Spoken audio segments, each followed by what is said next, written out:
Warning: the Savage Nation contains adult language, adult content, psychological nudity. Listener discretion is advised.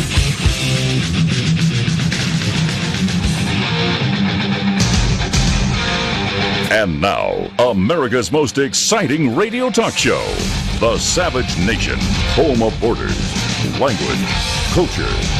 And here he is, author of Liberalism is a Mental Disorder, Trump's War, and God, Faith, and Reason, Michael Savage. Today, I consider myself the luckiest man on the face of the earth.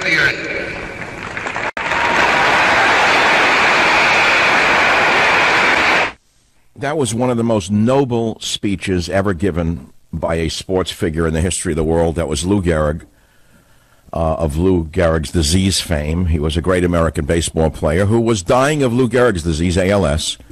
And he went before his beloved audience at the Yankee Stadium, and he gave that speech, which is still to this day considered one of the most noble speeches ever given by anyone at any time. And the reason I'm playing that speech is because Stephen Hawking died of ALS. And we now learn today that he said there was no God in his final book. I took umbrage at that for a number of reasons, and I asked today on Twitter a few questions about Stephen Hawking. As tragic as his life was because of ALS, did it suddenly elevate him to a position greater than that of Albert Einstein? How do scientists like Stephen Hawking become demigods of thought, suddenly in all fields, including theology? It's the same question as Dr. Ford being bigger now than Dr. Freud. How did that fraud, Dr. Ford, notice they call her Dr. Ford, they don't call him Dr. Hawkins, did you notice that? Just watch how the media applies labels to people.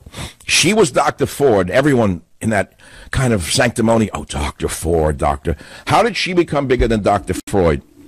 And how did Hawking become bigger than Einstein?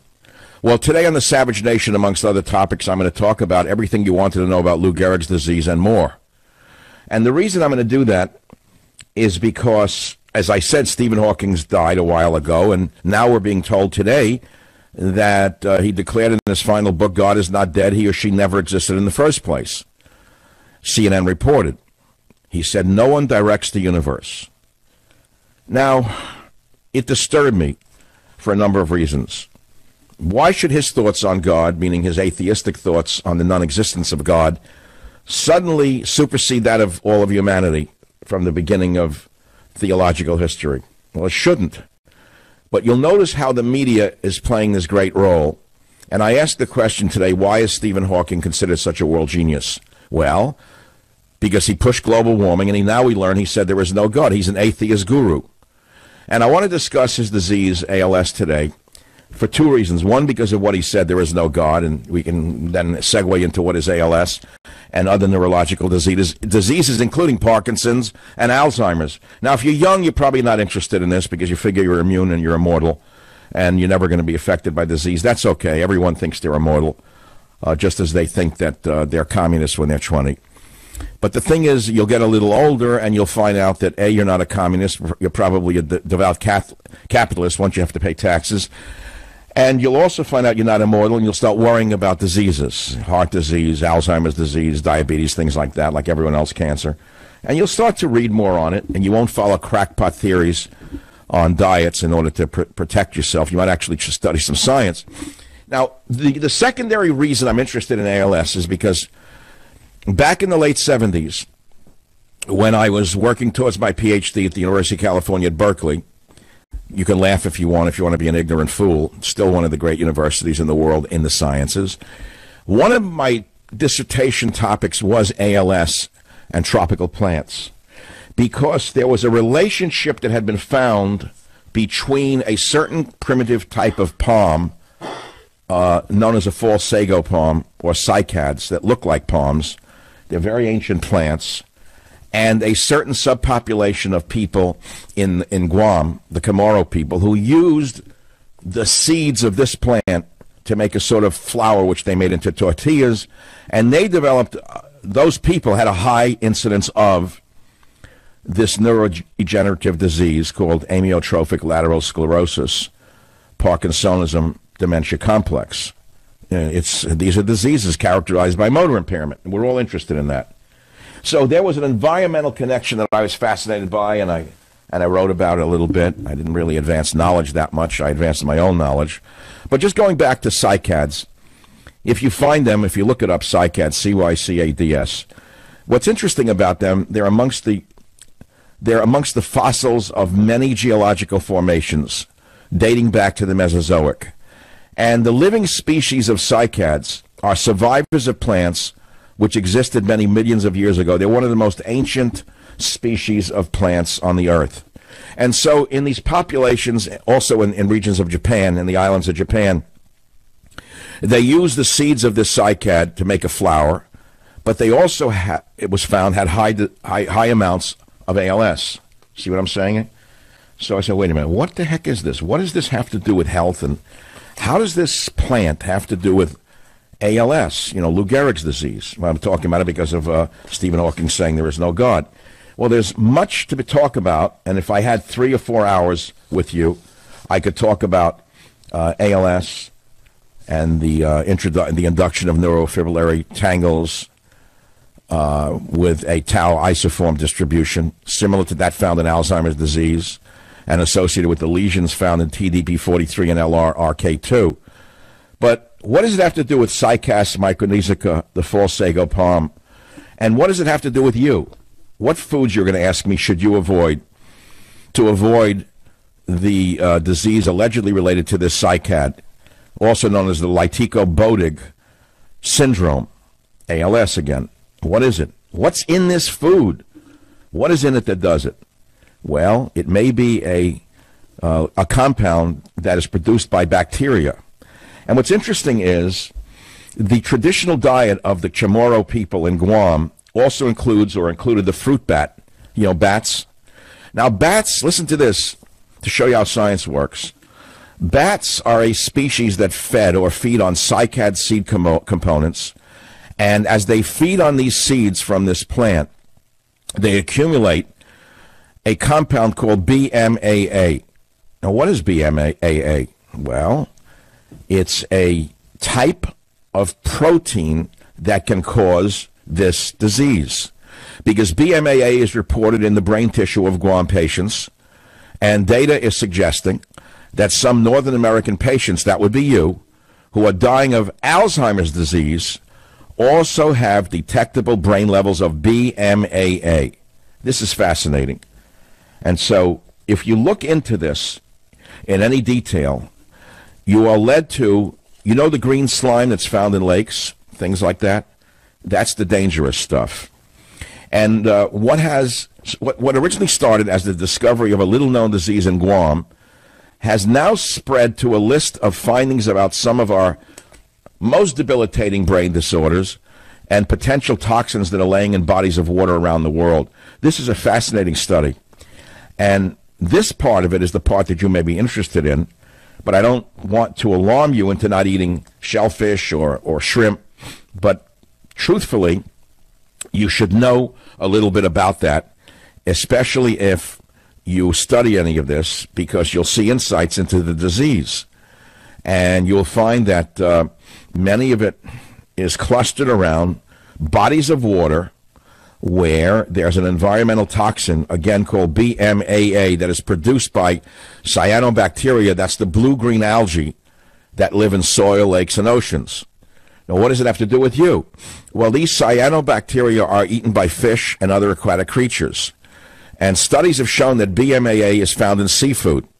What does that have to do with you? It means that certain diets and locations may put people at particular risk for neurological disorders like Alzheimer's and Parkinson's. Now, do I have your attention now? Because I can go on with this, or I can do, if you'd like, the normal fare. Like you can ask me what I think about the Saudi Arabian situation. Like I was on Newsmax TV this morning talking about stop mass hysteria. And my interviewer on Newsmax, John Bachman, said, Dr. Savage, what do you think about the killing of Mr. Khashoggi in the Saudi embassy? I said, I have no opinion whatsoever. I wasn't there.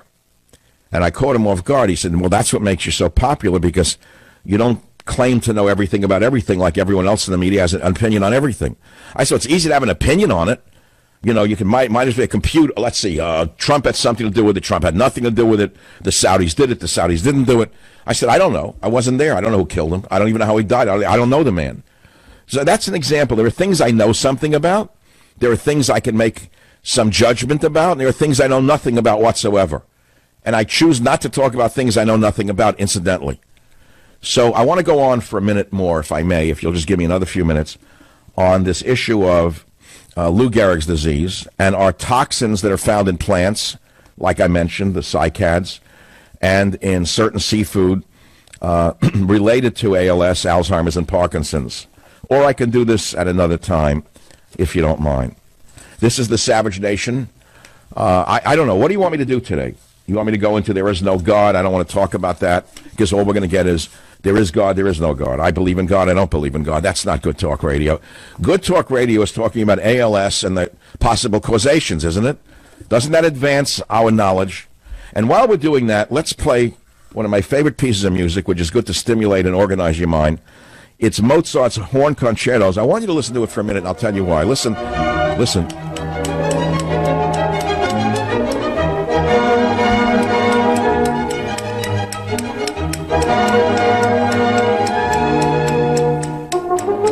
So I ask myself this question as I listen to Mozart, and tears come to my eyes, wondering where is the Mozart of today? And if Mozart were alive today, would he be invited to the Oval Office?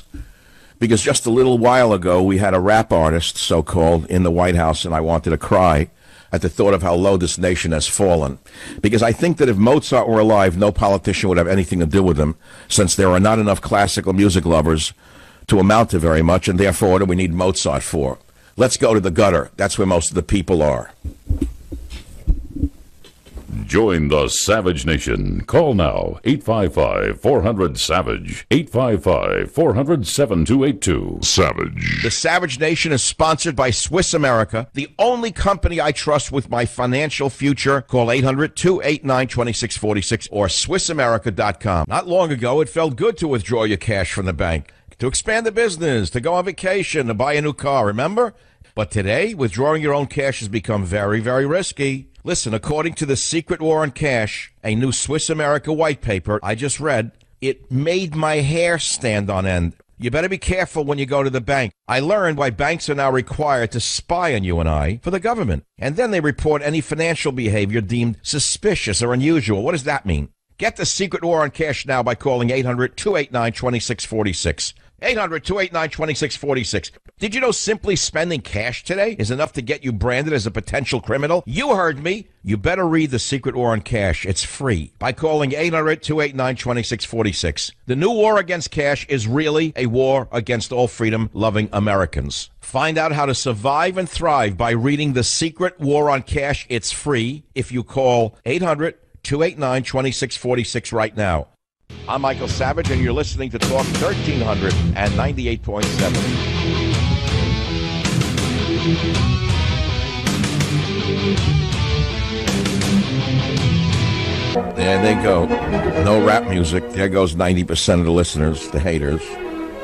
If Mozart were alive, would he be given a tour of the Oval Office? Would the liberal media pay attention to Mozart in the White House? Nah. Because there aren't that many classical music lovers, so therefore Mozart is irrelevant. And that's the world we're living in. So if I wake up in the morning and I play certain music, it's not only classical, don't get me wrong. I mean, I'm known for listening to jazz, rock and roll, you name it. But if I don't really feel good, I play classical music because it humbles me to the point where I almost break down inside saying that's impossible that a human being could have lived on this earth like Mozart and had a brain that was like that could conceive music like that. To me, it's as close as you're ever going to get to God. And it goes back to the fact that there are differences between people. And unfortunately for us, we're living in a time where everyone thinks they're equal to everyone else because of social media. That's the tragic truth. If you saw the kind of idiots who are on Twitter or on Facebook who comment on things they know nothing about, but because they can fire off a one-liner, suddenly they're equal to the greatest scientists on earth. In fact, they're better. And this is the problem with social media. You could say it's very democratic and it levels the playing field. No, the opposite is true. they haven't qualified to comment at all. It's like having a moron in the classroom, let's say, if you're a teacher, and having an idiot in the back who keeps interrupting you and makes the class pay attention to him because he's got a big mouth and interrupts the teacher so no one learns anything. Trust me, I know what it's like to be a teacher. I know what it's like to have idiots in the classroom who disrupt the class. But because of the breakdown of our society in all standards and all forms in every aspect of our lives, no one knows what's right or wrong anymore. Very few people do anyway. They don't know north from south, east from west, truth from falsehood, good from bad. And so, therefore, if you go on the social media, any moron could take a picture of themselves, and now they're more famous than Einstein. People probably know a stripper more than they do Albert Einstein. I would say that the stripper who's attacking Donald Trump is better known today than, let's say, Martha Washington or something like that. You see where I'm coming from. So, anyway, to make a long story short, so I'm listening to Lou Gehrig, I'm listening to the Mozart, and then I see the article that Stephen Hawking's, the guy in the wheelchair, very tragic. Don't get me wrong, I'm not mocking his disease. It's a very tragic disease, but it does not make him the genius on every subject on the planet, including the kick in the guts today. He said in his last book that we just got a glimpse at today, there is no God. Well, I don't care what he said. He's one of billions of people who said something about God. Why is his statement about God more than the next guy? It isn't. But because he was a darling of the American left media, suddenly because he said there is no God, now all of a sudden that's a big deal. Now, I understand that it's not, I don't understand anything. That's all I want to say. So I try to tell you something about cycads, the sago palm, the Chamorro population, the relationship to blue-green algae and microtoxins that are found in algae and lakes and ponds and rivers and things like that, and how it might produce neurotoxins that are related to ALS and things like that. But it's a long topic for another day. Maybe I'll do it on my podcast, you know what I'm saying, come January. This is a topic I could do for 3 days, health. I may do a regular health segment where I don't have the time to do it on talk radio because it's a different format. It's like the way it is, commercial radio, you got to interrupt in order to support your show. You need advertisers, let's be clear. It's a different story with a podcast. You get a chance to expound in a little more depth with a little more, insight if you get that chance. But anyway, I'm not complaining. I'm just saying. So here we are in this imperfect world, trying to bring some shards of perfection in this imperfect world, and we're talking about topics that most people are not interested in. Because if I would instead immediately shift to the word immigration, Honduras, you'd be interested more. And you might want to, actually, you should be. Because as I said today, what's going on in this country right now with immigration is a disaster. It's a disaster that I've been writing about for 25 years. And I tried to publish a book right after I got my doctorate in 1979, 80, called Immigrants and Epidemics. This is after I had 6 books published already. And my co-author was the dean of the School of Public Health, brilliant man, and nobody in New York would touch the book for political reasons. That was then. Do you understand how much worse it's gotten here today? It's gotten worse here today than it was then. It's a miracle that I'm still on the radio, but I won't be here in January on some major stations, even though my ratings were higher than anyone else on the station, because of political reasons only. Make no mistake about it. God is truth is DNA. Welcome to the Savage Nation. I wrote that in my journals when I was 18 years old at Queens College, when I was still religiously searching for what truth really was. And I really have never stopped my quest. God is truth is DNA. What does that mean? Oh, I don't know. I never read it anywhere. How does he know anything? He's just a talk show host. Well, you figure out what that means. So here's a headline. First segment talked about the relationship between ALS, or Lou Gehrig's disease, and environmental toxins, for example. And in this segment, I'm going to talk about people in at least 22 states have come down with a rare polio-like illness, another neurological disease called acute flaccid myelitis, AFM, mostly in children. Now, the CDC is not reporting on any causation whatsoever. They tell you to wash your hands with soap and water. Gee, that's brilliant. That's really brilliant. You know, the one thing I wanted to do, which I don't want to do anymore, before Trump became president, was I wanted to run the CDC. I would have cleaned that place out like a clocksmith cleans out a clock that isn't running right. I would have gotten rid of all the dead weight, stealing all of the money for bad science and corrupt science and political science. Why are we not seeing any relationship between where this polio-like illness AFM is coming from? What do you mean they don't know? Wash your hands with soap and water. That's the best thing our best scientists can give us? Well, let's ask ourselves some questions. A couple of years back, your good friend Barack Obama flooded America with Honduran refugees. Remember he was bringing them in by the trainload through Mexico? Trainloads of young women and babies and infants who will never work in this country. Never. Permanent wards of the state. Now, before that, there had been no Zika in America. Remember that little disease called Zika? But you see, it was endemic in Honduras. Zika was endemic in Honduras. And Obama, by flooding America with millions, I don't know how many, hundreds of thousands of immigrants, he brought in Zika virus, and nothing ever was said about it by the vermin in the media. Well, now we have AFM, a polio-like illness, who are destroying children in 22 states. And again, the dummies in the media who are science illiterates, gee, I don't know. The CDC tells us there's no known cause. Wash your hands with soap and water. You hear? So let's look into this.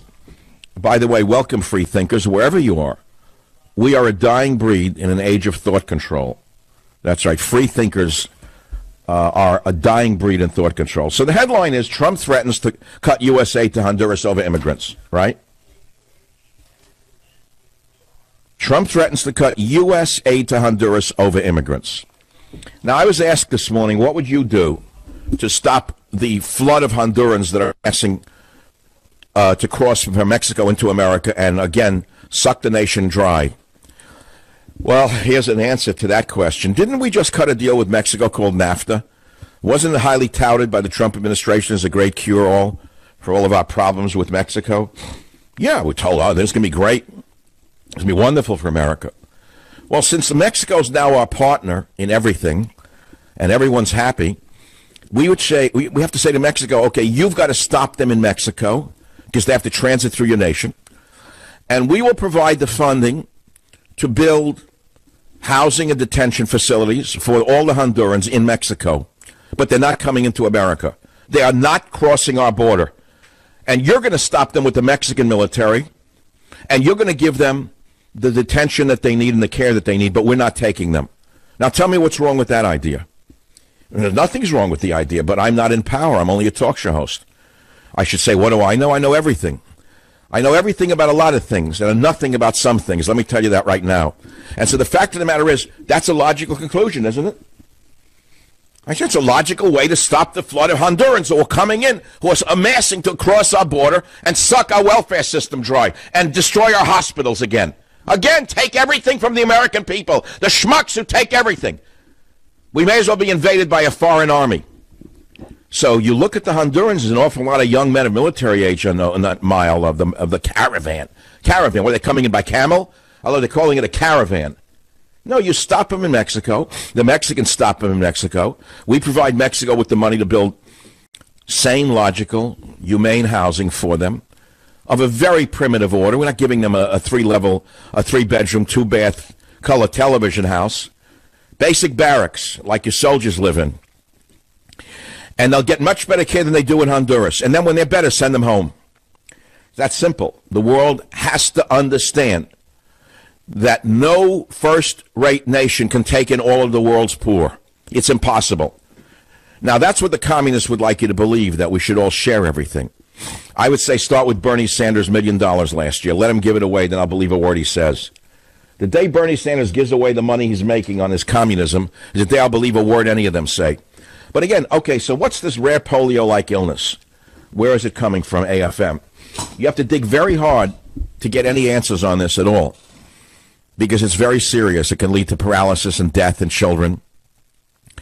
On October 4th, health officials in Minnesota announced that 6 children contracted AFM, acute flaccid myelitis, which is polio-like. Now, the CDC has been investigating this increase in AFM, which began in 2014, but they don't know why it's happening. Therefore, I'd fire the head of the CDC. I'd fire him yesterday. When he doesn't know? What kind of scientist doesn't know? What are you being paid for? If you don't know, get out of there. What, you like to go to vacations in Thailand and study the sexual habits of horses? So every article says the causes of AFM are still unclear. It's unclear. We don't know anything. But it's thought that AFM may be a communicable disease. Really? Well, there's one link. Oh, it may be a communicable disease. And certain viruses, including polio, enteroviruses, adenoviruses, West Nile virus, may even cause AFM. Where'd the West Nile virus come from? It says West Nile. It doesn't say New York virus, does it? I mean, the West Nile virus, where did it come from? Oh, well, you can pretty much see where I'm going with this, right? Well, you understand what I'd like to see, which is close the borders, do health screening like was done when your grandfather or grandmother came here, or great-grandfather, when anyone with an illness was quarantined to prevent them from spreading it into the healthy population. Well, those are antiquated ideas. You can't quarantine anyone, no matter what disease they have. That would go against the sensibilities of the American left. And so the healthy population is at increased risk of diseases like this from these third world countries, in plain English. Common sense would dictate you don't let a diseased person in your country. And common sense, if you have a house or an apartment, would you let someone with a communicable disease in your apartment unless you're a moron in San Francisco? In San Francisco, they'd probably sleep with the person with a communicable disease to show what a good leftist they were. They'd embrace them and kiss them on the lips to show what good people they are. That's how sick they are. But if you have a sane nation, you say, no, I don't want to get sick. So what I'm saying to you is there's a relationship between some immigrants from some countries and some diseases. And if you're afraid to say it, then you're now living in the Soviet Union. Remember I told you I ran into a woman last week and just walking around in the mall, said she's from Hungary. It was shocking when she said this to me. She said, I come from the ex-Soviet Union, and she said, people are more afraid to express themselves politically in America than they were in my country under Soviet rule. I was stunned by it. You're more afraid to express yourself at home or at work than the Soviets were under Stalin. And I put that on the radio 2 weeks ago, and I woke up and there was an article just the other day exactly on that subject, that people in America are terrified to express themselves because of the insane communist left. They're afraid to say one word at work for fear they'll be fired. They're afraid to say anything about anything. So you're now a prisoner in more fear than the Soviet era in America today. Yeah, okay, well, what can you do? It's just one man. One man against the world, shoveling you-know-what against the tide. It's very, very difficult odds here. I write the book, Stop Mass Hysteria, America's Insanity from the Salem Witch Trials to the Trump Witch Hunt. It's doing well, but not great. It's not doing as good as the commie books and the comic books. Not as good as the commie books on the left and the comic books on the right. People want simple books and simple ideas. They don't want to read. They don't want to think. They don't want history.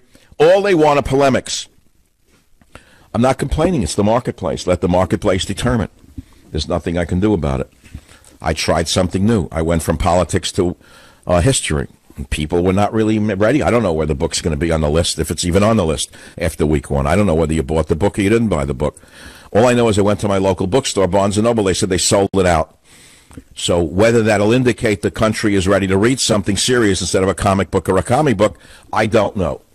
But unless you have a television show on Fox News in particular, and or you are lauded by the mainstream media as a genius, and you have no television or radio show, but you're on every show in the country, books have a very, very, very hard chance to ever get into the public eye. Those are the odds I like. I love it. I've always liked to swim against the tide. I've always loved swimming upriver. And I'm reaching a point where I don't know if I want to do it anymore. I know this is an odd time to tell you about all this stuff, but it's already almost November. I launched the book. I'm coming to the end of this cycle in radio and in the media. I've told you I would never do another political book.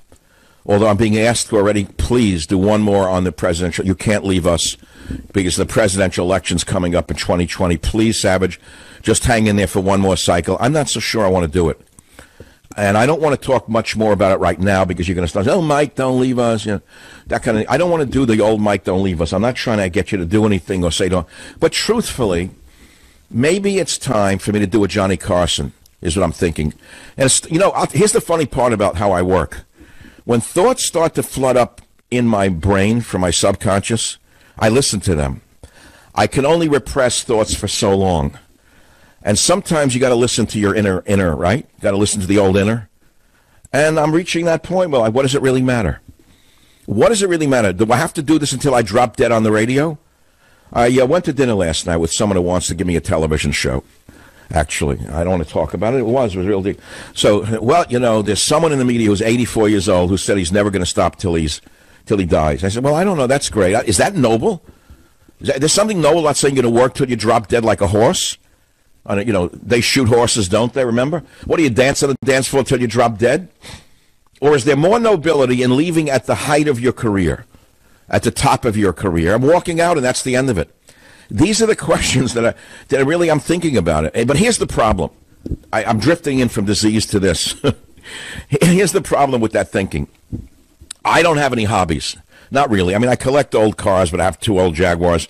I don't drive them that much. Not like I sit in the garage and touch the carburetors, I don't do anything I really like outside of radio. This is what I really love doing. That's the problem. I've given my heart and my soul to this for a quarter of a century.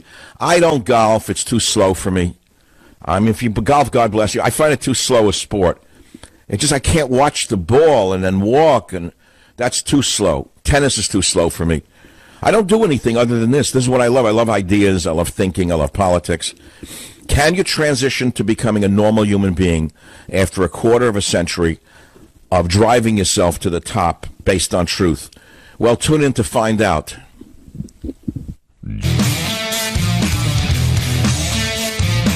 Hey, look, the FBI is warning anyone who gets paid through direct deposit, is that you, to be on the lookout for phishing emails requesting personal information. They may ask for login credentials to their bank accounts. The credentials can be used to change bank account information, and then they're going to block alerts to consumers warning you of changes to your direct deposits, which are then redirected to another account controlled by scammers, right? Now, there are so many threats in today's connected world, and it just takes one weak link for criminals to get in, and it's a good thing New LifeLock Identity Theft Protection happens to add the power of Norton Security to help protect you against threats to your devices that you really can't easily see or fix on your own. Come on. No one could stop every cyber threat. We know that. No one can prevent all identity theft or monitor all transactions everywhere. We know that. But New LifeLock with Norton Security can see threats you might miss on your own. So I want you to go to LifeLock.com or call 1-800-LifeLock, promo code SAVAGE. That's very important. Okay, promo code SAVAGE, very important if you love the show, and you're going to get an extra 10% off your first year, plus a $25 Amazon gift card with annual enrollment. You got it? That's 1-800-LifeLock, promo code SAVAGE.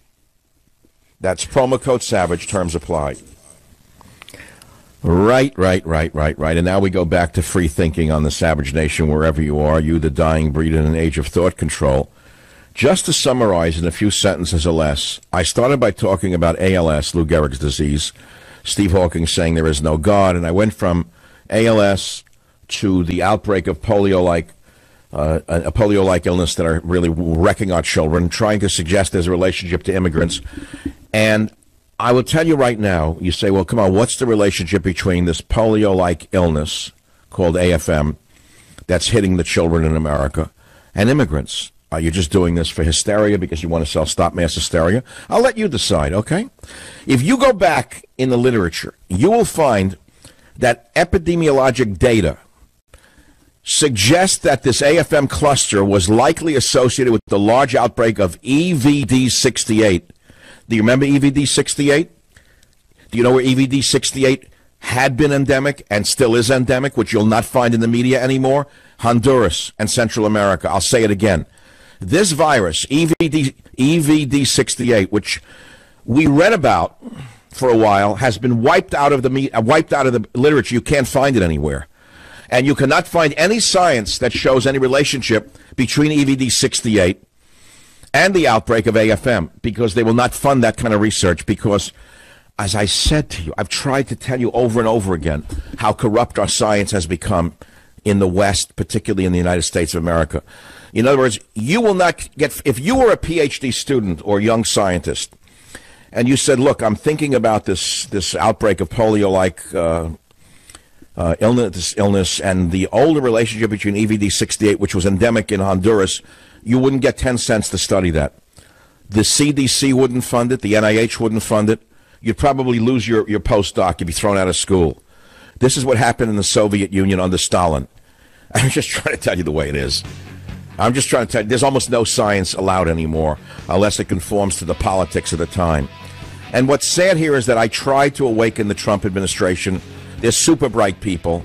They listen for a while, but they could care less about what's going on at the NIH and the CDC. They need somebody to go in there and clean house. Right now, it's the same as it was under Obama, only worse. Did you hear me? It got worse, not better.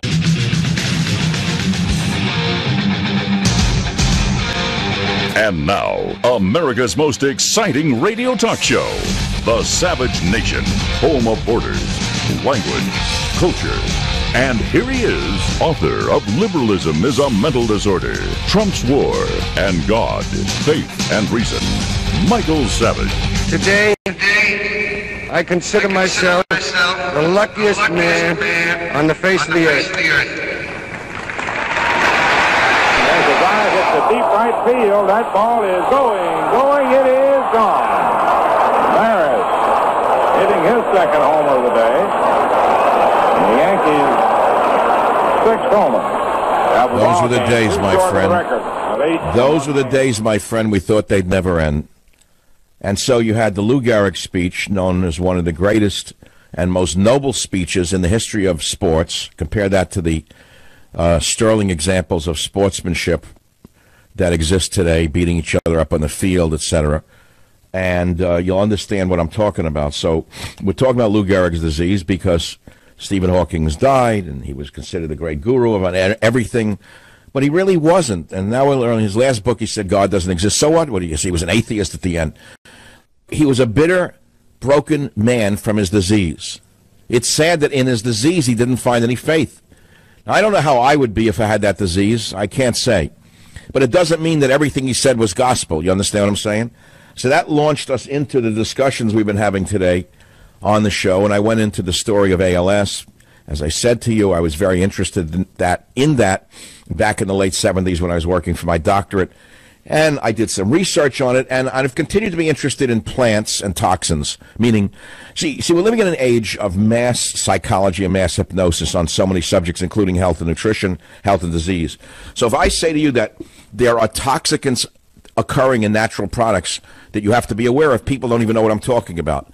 There's a mythology today amongst because of the mass psychology, mass psychosis, where people say if it's natural, it's good. That's the stupidest thing you could ever think of. I can give you a list of at least 20 to 30 natural compounds that can kill you instantly. But you see the ignoramuses who think because they tweet they're brilliant on every subject wouldn't even understand what we're talking about, would they? I'll give you an example. Toxicants that occur in nature that you should know about. So let's go to South America, to the jungles together for a minute. So you see the indigenous people hunt monkeys in the trees, and they use arrows that are dipped in curare, and they fire the arrow at the monkey in the tree. The arrow doesn't kill the monkey. It paralyzes the monkey because curare will paralyze you or a monkey, depending upon the dose, and the monkey falls out of the tree while still alive, and they take it back and kill it and cook it. All right. So what's the point? Well, curare is a natural product. It can kill you. How about ricin? We hear about ricin, right? Well, what's that from? The castor bean plant. The most potent natural toxin that I know of is from the castor bean plant. It's so potent that an infinitesimal amount can kill you. So you got to be very cautious about this statement that if it's natural, it's good for you.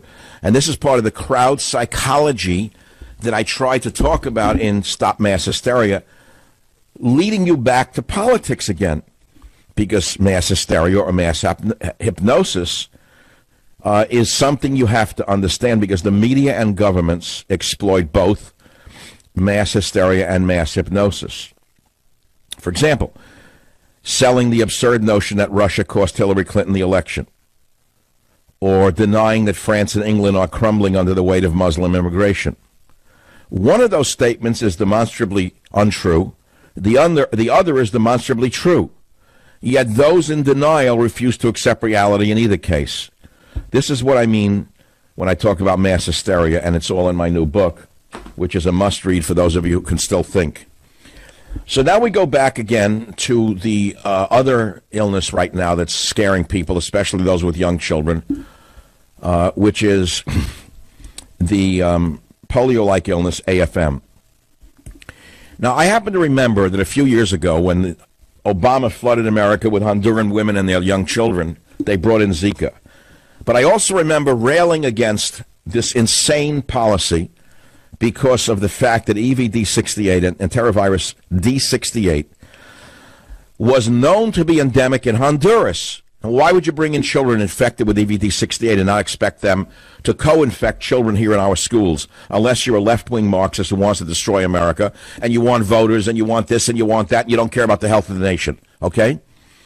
So if you try to find any relationship in the literature today between EVD68 and the outbreak of this polio-like illness, you will not find it anymore in America. It's gone from the literature because no one's funding, the government won't fund that kind of relationship. So listen to what I found for you. I had to go and find scientists in China who are showing relationships between EVD68, okay, and this new outbreak of polio. Because in China, they have more freedom in science than we do here. I'm telling you like it is. So there's a scientist that's associated with the Joint Center for Infection and Immunity in the Guangzhou Institute of Pediatrics in the Guangzhou Medical University, Guangzhou, China. Then along with him is another co-author from the Chinese Academy of Sciences, Shanghai, China. Why is it that the Chinese are allowed to follow their lines of reasoning and thought without regard to the political end, while here in America, it's a dead end if you want to show any association between immigrants and epidemics and what's going on with this polio-like illness? Why? I already proved to you why. And that's why I said to you all of the time that Trump was running, I said, boy, I hope when he wins, if he wins, you know, I was dreaming about it. I wouldn't do it now anyway. I'm not up to it. I can't be a bureaucrat. But somehow I thought I would like to be an advisor to clean up the CDC or the NIH with regard to these corrupt grant makers. I mean, you have no idea how many billions of dollars are being given for garbage science. Just junk, garbage. But worse than that is the science that will not be studied along the lines of what I've just been telling you. I saw the corruption of the CDC under Obama, and unfortunately it hasn't gotten worse under Trump. It hasn't gotten better under Trump. That's the sad truth. Now, I realize this is a very obtuse sideshow for most of you. Well, you want to stick to the main circus, the main arena. And I don't blame you. You know, this is only a talk show. After all, we're not trying to save the world. Well, I am. I've been trying to save the world ever since I was born in my own little way. As imperfect as I am as a human being, there's a part of me that's quite perfect. And that's the part of me that continues to work when I don't really have to. And I'm still a social worker at heart. This radio show is like social work. And so, again, what are we talking about? Whatever you want to talk about, we're talking about. I'm going to move off the science for a minute, and we can go to the slapstick if you'd like. We could play Robert De Niro on the Alec Baldwin show. There's some slapstick sound for you. We could play Hillary Clinton. That's slapstick radio. We can do slapstick. We have Dem gubernatorial nominee Stacey Abrams says blue wave will include undocumented immigrants. That's slapstick. We have Hillary Clinton saying Bill didn't abuse his power because Monica was an adult. That's slapstick. We have an Antifa thug in Portland berating a 9/11 widow. That's slapstick. I know how to pull your chain. We got Maxine Waters still trying to stir the masses into rioting, threatening that Brett Kavanaugh won't rest easy in his job. I mean, she is a terrorist right now. She's a one-woman terrorist organization. And so I could do all of that. I know how to do radio and how to get you to listen. But actually, I'd rather listen to Mozart's horn concertos for the rest of my life and not talk at all. You know, there used to be a saying that when Buddha, I'm not a Buddhist, by the way, but I learned from a lot of different religions, different philosophers, different philosophy. And one of the things I read, I think it was in Buddhism, there were phases of a human's life. And at a certain phase in the ideal, the man left the busyness of his life and went off into the wilderness and never be heard from again to basically study for his next transition to the next world, to kind of think about the transition. I think it was called the forest phase. But in America, we don't believe in that. We think you're supposed to work until you drop dead. That there's absolutely no utility in not working unless you're a bum altogether. What percent of this population works and pay taxes? What? What percent of the federal income tax is paid by people who earn over $300,000 a year? About 99% of all the taxes are paid by the hardworking Americans who are successful. What percent of the taxes are paid by the 1,048 multimillionaires? Almost all of it. And so you get a Bernie Sanders that comes along and says, pay your fair share, pay your fair share, pay your fair share, pay your fair share, pay your fair share. What is he talking about? What he wants to do in this country is what's done in every communist country on the earth. And it will lead to the decimation and destruction of the nation. So I could talk about that, which I just did in a subtle way, but I'm not going to. I really don't want to anymore. I'd rather talk about science. In fact, maybe I want to get back into science in a strange way. I mean, I don't know how you can't just get back into science, you know. It intrigues me. Maybe I could fund some young researchers who aren't being funded, find a laboratory that isn't being funded, and, you know, just private stuff. Who knows? I'm just thinking out loud. But it started with ALS and Stephen Hawking's, you know, and we went from there to the polio-like illness and how it's being covered up in its relationship to immigrants who are bringing in EVD-68 from Honduras. That's where I went with that.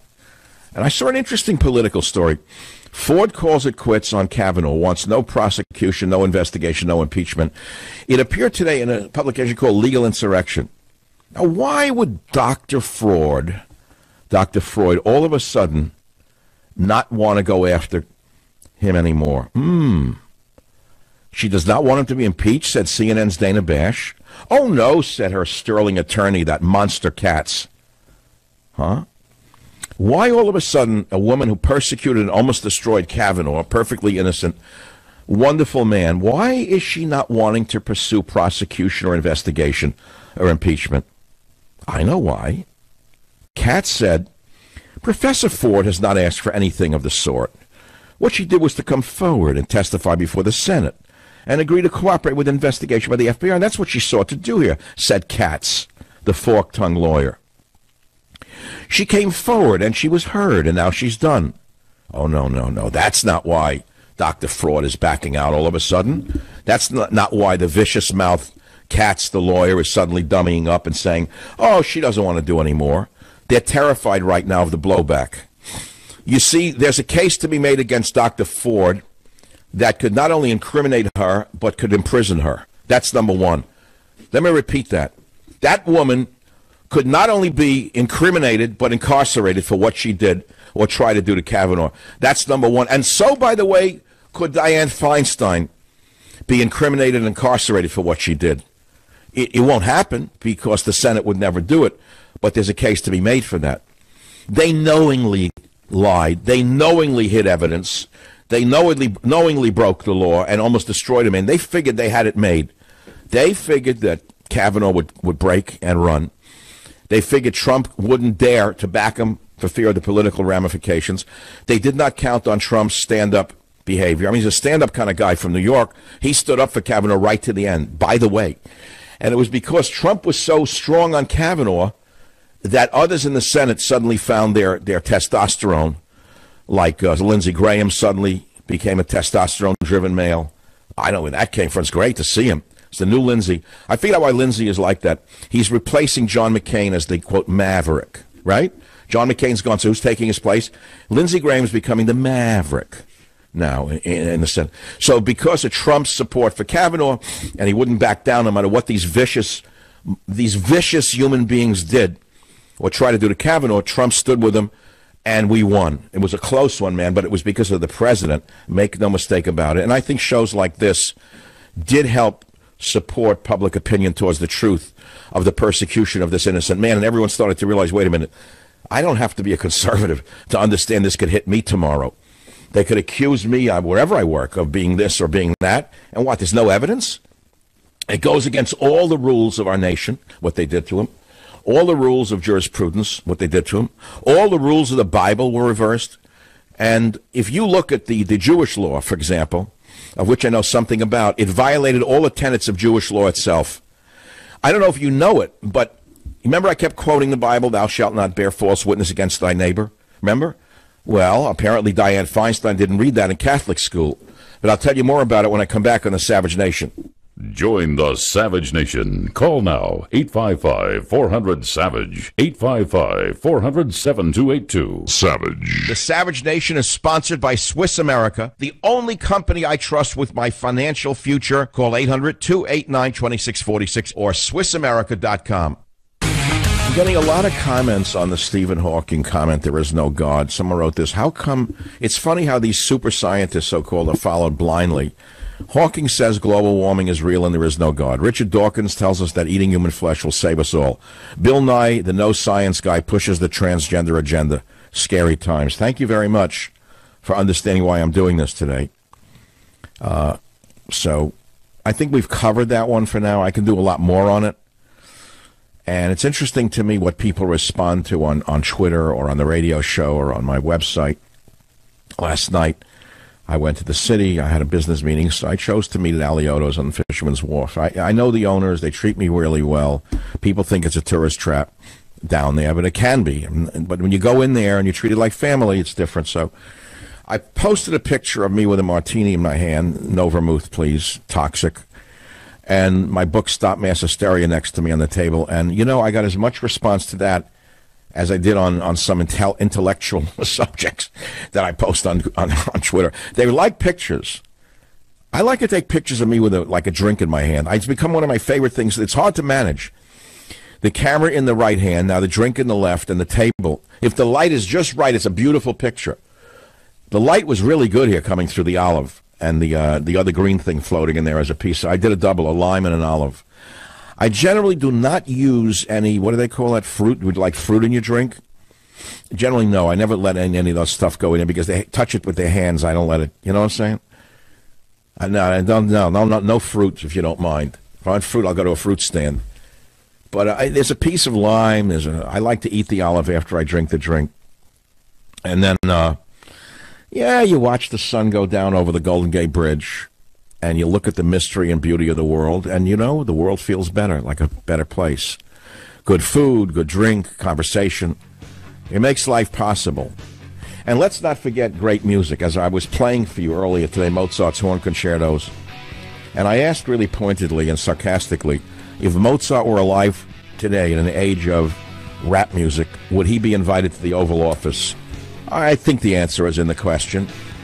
No, of course not. There aren't enough people who listen to Mozart for Mozart to be invited to the Oval Office. Instead, go to the gutter.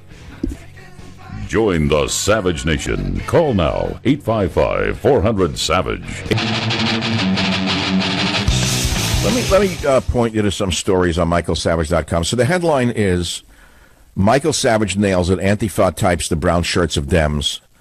That was originally a article on Breitbart, which is a great article by the interviewer, who's really good. He interviews me for every one of his books. He's really fabulous, and you got to look at the original on Breitbart. It's about the violent events being committed by left-wing activists, and I say it like it is. I mean, we have a DHS, they're a terrorist group, and arrest the leadership, end the story. This is not the First Amendment running around in masks. You know, I was laying in bed last night thinking about it, and I said the left's always shown us the Ku Klux Klan in white sheets over their heads, right? To disguise themselves as they committed violence and lynchings. Horrible, right? Now you see the left wearing the equivalent of white sheets over their heads, but they're black masks and hoodies. I said, so they're like the Ku Klux Klan and left. I said, okay, just because you know what it is doesn't mean that the others are going to accept it. 2 GOP candidates assaulted in Minnesota. Really, where'd that come from, Maxine Waters? And things like that nature, right? By the way, on Elizabeth Warren, she was celebrated as the first woman of color at Harvard Law. Can you believe this? She says that her roots as an Indian or whatever had nothing to do with her becoming a student or whatever, professor. Elizabeth Warren was celebrated as the first woman of color at Harvard Law. So she's capitalized on it pretty good, okay? Most states facing confirmed or possible cases of polio-like illness. I've talked about that for an hour. Very important story. Great review of Michael Savage's Stop Mass Hysteria, must-read book. Read this book. Some really good reviews have come out for really smart people. And then we go down onto the website. We see people beating people up in the streets. and another Harvey Weinstein prosecutor quits DA's office. That's a hell of a story. I don't want to do it now. Man, are they losing that case. All of these mean, horrible women prosecutors who have destroyed men's lives on spurious evidence in some cases are suddenly backing out because they understood that they got caught cheating against Harvey Weinstein. It's amazing to me what's going on. U.S. budget deficit expands to $800 billion in fiscal 2018 as spending surges. Am I the only one on the other side of the aisle who is talking about deficit spending like this? Whatever happened to all of you who were so gung-ho as, what do they call them, fiscal conservatives? Where'd you all go? What, because Trump's in the White House now, print money, that's all of a sudden good? I'm reminded of King Ludwig of Bavaria. How much can you keep printing till the entire currency collapses? Do you think that there's no limit to printing money in order to fund the social welfare state and all of the corporate welfare, meaning the soft money that goes to companies on bum projects that have no meaning whatsoever? All right. That's not resonating anymore. No one's a fiscal conservative anymore but me. Sex doll rental firm offers widows replicas of their dead partners. I did that yesterday. That's so stupid. So let's say you're a 75-year-old woman and your husband dies. I don't understand that. Do they make a sex doll of him at 75 when he died? Or do you have like a model of him when he was 25 when you met him? I don't get that. Why would you need a sex doll of a 75-year-old man? It doesn't compute in my head. I'm sorry. Okay. Top 3% of U.S. taxpayers pay majority of income tax in 2016. Okay. Patriot prayer rally for law and order faces Antifa violence. And guess who got arrested by Mayor de Blasio? The Patriots, not the Antifa communists. Terrible. Antifa burns American flag. Portland's mayor defends Antifa's anarchy. Elizabeth Warren, blah, blah, blah. Then hundreds of Hondurans head for U.S. border mass migration march. As I said earlier, there's a solution to that one as well. And, of course, they're not listening to me in the administration, so I'll put it out on the airwaves. Maybe they'll hear it through you. You just conducted a NAFTA agreement with Mexico, our new great partner south of the border. Yay! Da-da-da-da-da-da-da-da-da. Okay, get out your enchilada. You have your partners in Mexico build housing for them. You use the Mexican military to prevent them from going anywhere but into this area that you built for them, and you do not let them come into our country. And then after they have been given the temporary, and I say temporary care that they may need, you deport them back to Honduras. Mexico can't afford them. We can't afford them. We can't afford the finances. We can't afford the diseases. So you send them back. That's all. You give them the help that they need, but you don't bring them in unless you're insane. Doesn't it make sense? I mean, do you have to be a genius to figure out what I just said? I guess so. Today, no one thinks. They don't think. Look, I exist in this business because of one reason. A, I'm offering you something that you're buying. Let's put it to you that way. You know, you think about it. When you really think about what is talk radio, which talk radio shows are successful and which aren't, which are long-lasting and which aren't, it's no longer related to whether you survive in this business or not is no longer related to ratings. For example, on New York and WABC, I had the highest ratings for years. I beat Hannity for 3 years straight. But they want to go in another direction. You won't hear me in New York come January unless you either stream me or for another station or you listen to my podcast. My ratings were great. That wasn't the reason. It's all politics. I can't do anything about it. There's nothing I can do about the politics of the ownership of stations. Do you understand that? I don't own the stations. They could run Mickey Mouse playing a kazoo if they wanted for 3 hours in a slot that I was in. What am I going to do? Say I'm better than Mickey Mouse with a kazoo? Well, then, you can say all you want, but you don't have any control over it. It doesn't matter if the show loses money. It doesn't matter at all. All that matters is that the agenda is pushed forward, especially going into 2020 when they're gearing up ready for the presidential election. So the only reason you listen to me at all is why? Well, you figure this guy's a little different. Sometimes he comes down on this side of a subject, sometimes that. And it seems like he does it based on reason, not just on a desire to please us. And he doesn't sit for 3 hours saluting Trump, which you can gag on that one. Because it's not Trump that I'm angry at. It's the talk show host who thinks that that's all you want to hear. That's the part that bothers me. What would you do if Obama was president and you had a talk show that for 3 straight hours it saluted how great Obama was? Obama was this, Obama was great, Obama's shoes shine brighter than anyone's shoe, Obama was smarter. How could you listen to that? Did you listen to it? No. No. The companies that specialized in left-wing propaganda in radio went out of business. And then when they lost their jobs, they came over to the other stations, and they started to get rid of conservatives, taking them off the air. You don't know any of this. Oh, yeah, it's a well-known fact in the business. People who destroyed their networks by running left-wing propaganda are now running other media now. Did you know that? Even in radio. Well, one day you'll learn more about it. If it's false, I wouldn't say it to you. So how do you survive it all in this business if you're a truth teller? The people will find you one way or the other. It's that simple. They'll find you online, or they'll find you on a podcast, or they'll stream you from somewhere. That's how it is. So that's the way it is. Now what? What are we going to talk about? Let's go to, I didn't take a call yet. This is one of these days. I don't know why it's so good. I know why I feel good. Extra clear. It's like a clear, like Scientology, a clear. I'm not a Scientologist, but I knew a guy who was in it. Early on, back in Queens, he went into it. One of the nuts in the crowd. He was like one of the biggest. All right, but he made a fortune, became a top guy in Scientology. I was surprised he went so high up in the thing. But we were like kids, 18, everyone was trying to find themselves. So he became a Scientologist. I'm talking, wow, like in the 60s. And I'll wake up 20 years later, he's like one of the chief gurus in the Scientology movement. But I remember the guy, there were certain things he said that were really good, like about headaches, for example. I had suffered migraines since I was a kid. And he tried to have me image the headache and where it came from. It actually helped me. But what really helped my migraines, and I self-cured, was reading George Osawa's Zen Macrobiotics, and I went on to the 10-stage diet of elimination. I was 18 years old, and on my own I found out which food types trigger my migraines, and I rarely get a migraine today unless I slip on that diet. For me, it was sucrose. Any refined sugars will do it, for example. And I know why exactly, because my brain runs very hot and very fast, and if it's like throwing rocket fuel into an engine. I mean, that engine will run on it, but you're going to burn the engine out with it. So my brain was sending back a signal, I'm going to give you a headache so you don't burn too fast and burn out. See, there's great feedback in your body and your brain if you learn how to listen to the signaling. You understand that? If you learn how to listen to your own signaling from your brain and your body, you actually could lead yourself to states of health that you could never even believe were possible. But, and here's the but, most of us have lost contact with these signals. We don't want to hear them. We've eliminated them. We put earbuds in or whatever. What do we do? So I've learned to listen to my body over the years. It's not always a nice message, but sometimes I don't want to hear what it has to say to me. Like, don't drink that drink. Ah, shut up. Leave me alone. You know, don't drink that vodka. It's not good for you today, whatever. But I listen. I have a very close relationship with it.